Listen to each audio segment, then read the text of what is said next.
me habéis cuidado en alguna vez. Sí, y más de una vez, vamos, desde luego yo no las veré. Eso está más claro.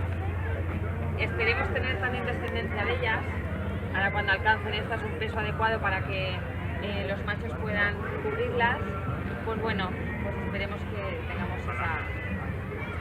¿Cuándo son adultas para poder...? Hasta que no alcanzan los 86 kilos, más o menos, no alcanzan la madurez sexual.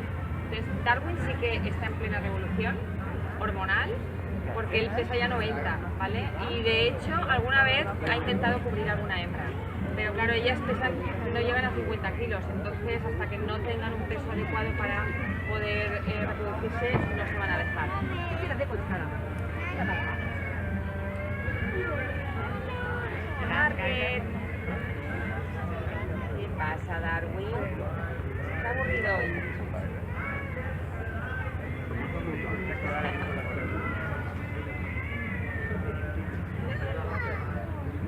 Sí.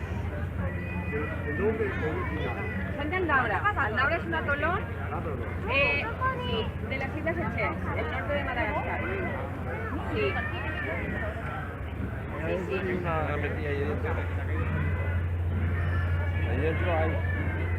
Son tropicales, totalmente terrestres, herbívoras también, no comen carne en absoluto, y son terrestres y totalmente tropicales. Necesitan mucho calor, mucho sol, mucha luz.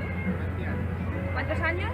Harriet, esta hembra de aquí, tiene 8 años y Darwin tiene 26, sí, es muy pequeña.